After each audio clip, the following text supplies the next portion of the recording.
నమస్తే అన్న, అందరికీ నమస్కారం. కువైట్ ఖతారు దేశం జాయింట్ ఆపరేషన్ విజయవంతంగా ముగిసింది.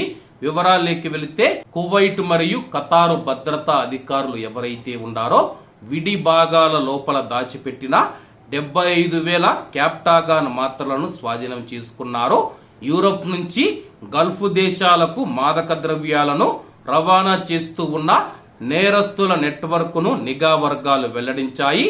వీరి లక్ష్యం కువైట్ దేశం.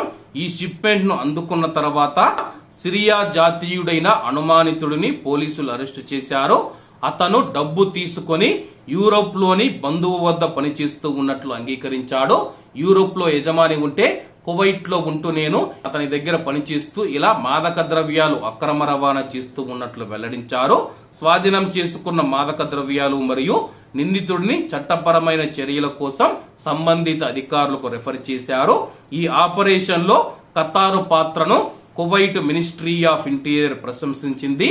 ఖతారు భద్రతా అధికారులు మాకు పూర్తి సమాచారం అందించారని చెప్పేసి ఆ యొక్క షిప్మెంట్ ఎప్పుడు వస్తూ ఉంది, అలాగే యొక్క మాదక ద్రవ్యాలు కువైట్ దేశాన్ని లక్ష్యం చేసుకుని ఏ విధంగా కువైట్ లోకి ప్రవేశిస్తూ ఉందని చెప్పేసి ఖతారు దేశం మాకు పూర్తిగా సహకరించిందని చెప్పేసి దీంతోనే మేము ఈ యొక్క ఆపరేషన్ ను విజయవంతంగా పూర్తి చేయగలిగామని చెప్పి మినిస్ట్రీ ఆఫ్ ఇంటీరియర్ తెలిపింది.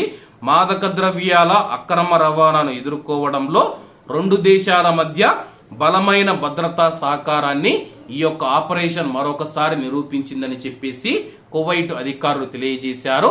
ఏది ఏమైనా సరే కువైట్ దేశం మాదక ద్రవ్యాలతో ఒక యుద్ధాన్ని చేస్తూ ఉంది.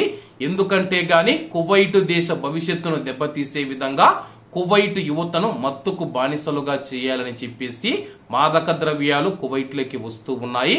దీంతో చాలా మంది యువకులు మనం చూసుకుంటే ఇప్పటికే కువైట్ లో మాదక ద్రవ్యాలకు బానిసైన వారి సంఖ్య 50,000కు పైగా ఉంటుందని చెప్పేసి తాజా గణాంకాలు వెల్లడించాయి. కాబట్టి అందరూ బాగుండాలి, అందులో మనం ఉండాలి. అందరికీ నమస్తే అన్న, జై హింద్.